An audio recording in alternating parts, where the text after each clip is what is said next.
Effort is compensating with action what you didn't do with your vibration.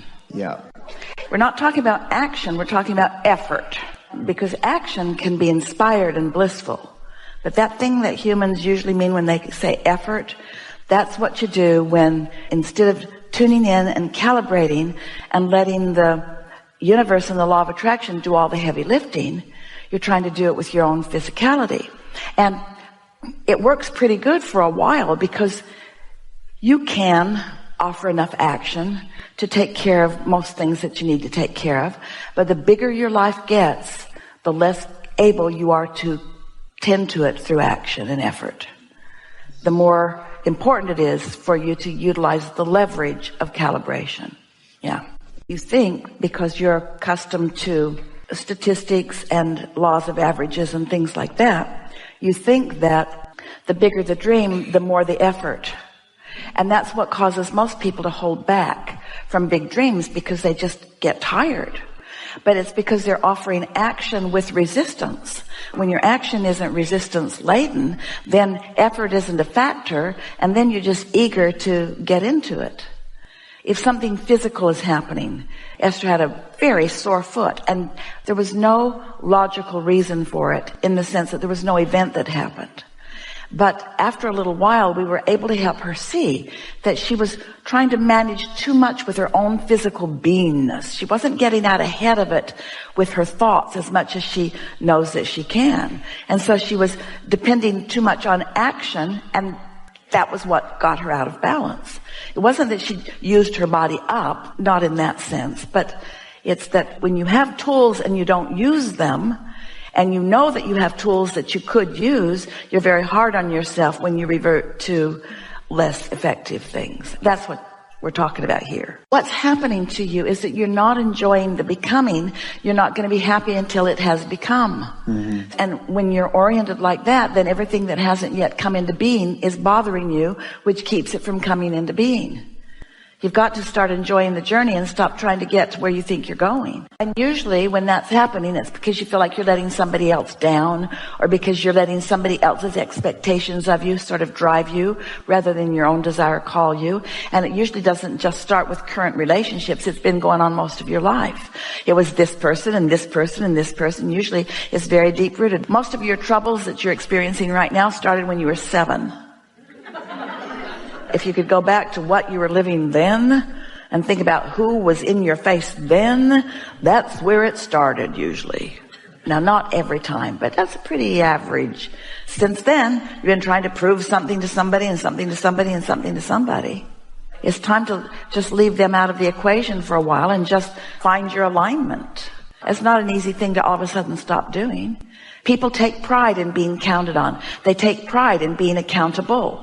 They take pride in standing out. There are a lot of things that you've calibrated to that seem like the right thing to do if you want to be an upstanding citizen in a healthy environment. But most of that stuff, your knowledge and who you are, is becoming such a big part of who you are that you are now having to come to terms with the fact that you can't live the big life that you're asking for in the way that you've been doing it.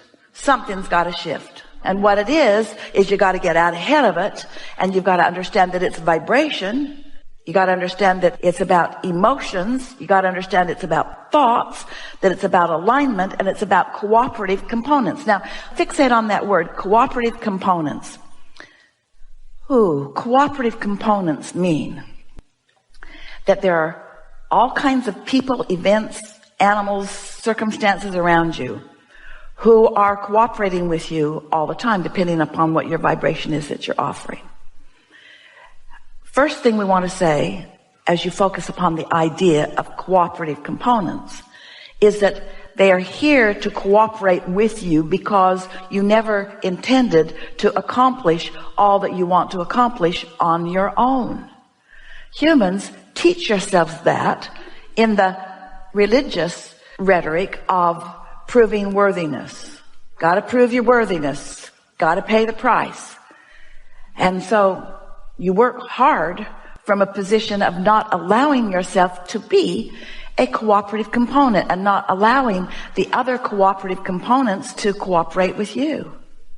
Is this ringing some bells with all of you? Oh, yeah. So I got to prove my worthiness through my sacrifice and hard work.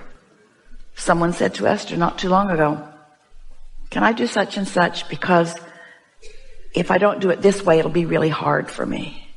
Esther was flinching. It was like she was being shot with a BB gun.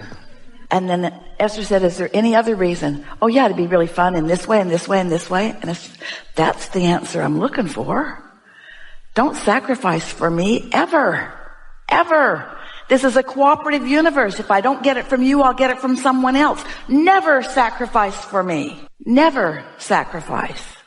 Because that doesn't make anything happen. And yet, if you don't know how to hook into your true power, and you don't know where the true cooperation is, then you run around telling lies to each other. I'll help you if you'll help me. And then you're mad at everybody because nobody ever gives you back as much as you think you're putting out. And it's all bogus anyway. So the law of attraction is you attracting. What's your point of attraction? Others, what's their point of attraction? Sometimes what you attract from each other is unpleasant experience. Sometimes what you attract from each other is pleasant experience. It's not your job to get them all to be the offerers of pleasant experiences. Have you ever been a pleaser? Esther is. Have you ever been a pleaser who cares deeply about those around you and then found yourself in a room with two people who want two different things from you? Esther spent a little time with two little grandchildren who she adores. Or she adored them more before she spent time with them.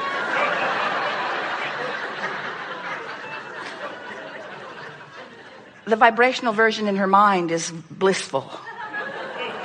But on this particular day, because of the shortness of the time that they were together, each of them wanted her undivided attention. And they are far enough in age, difference in age, that they don't really want to do the same thing. So Esther would suggest something, and one of them would say, yay, and the other one would say, boring. And Esther thought, I can't win here. I'm going to please one or the other of them, whatever will I do? And then she decided to please herself. So she said, tell you what, I'm just going to do what I think is most fun. And anybody who wants to come with me, come on. It's the only answer. How do you please them? Unless there's only one. And even then, that one is fickle. Have you noticed?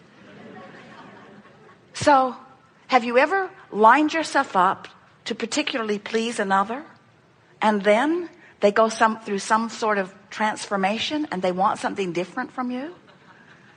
You keep standing on your head to try to please them.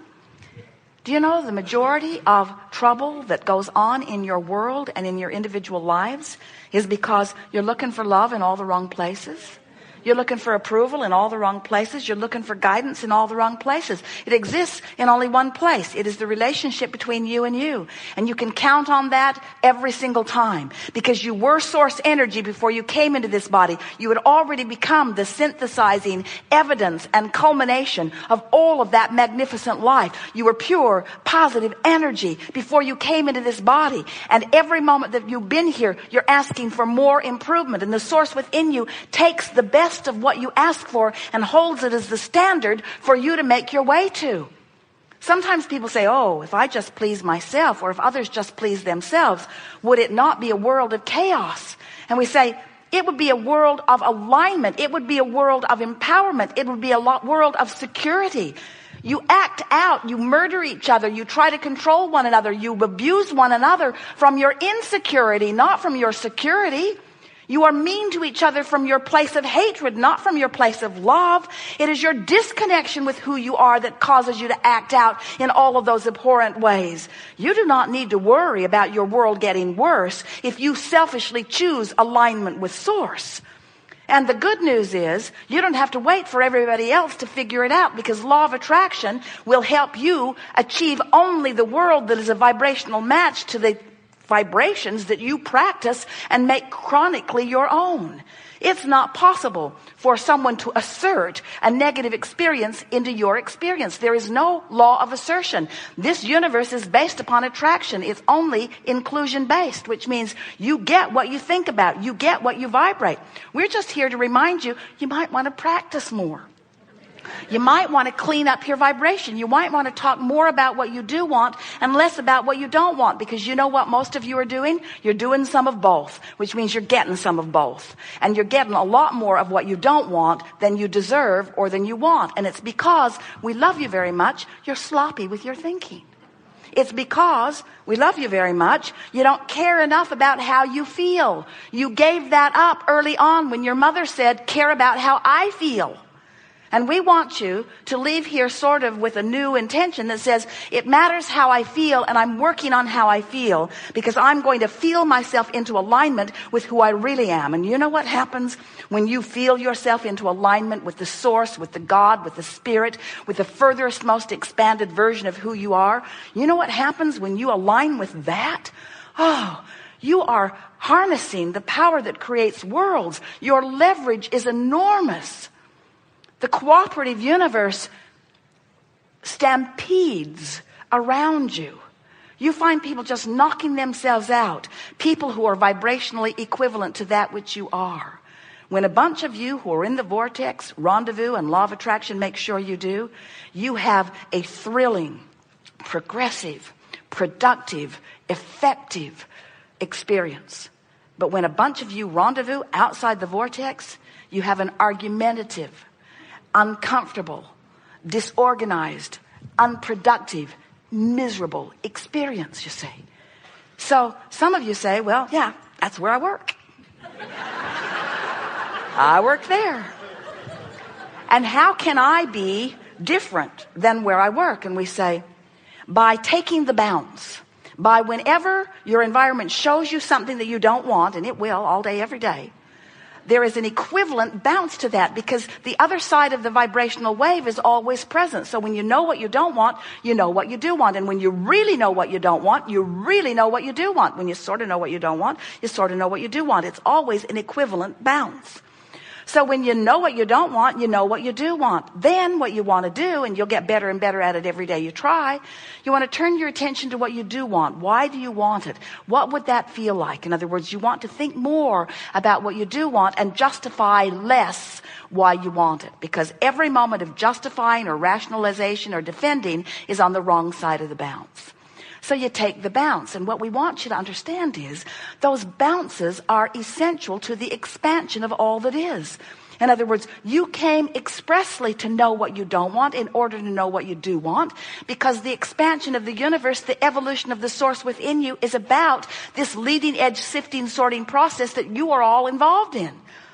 Humans have got it all wrong so much of the time when they believe that God is perfect and has sent you to figure out how to become perfect too. It's not like that. You are source energy here as creators, expanding the universe, expanding that which is source.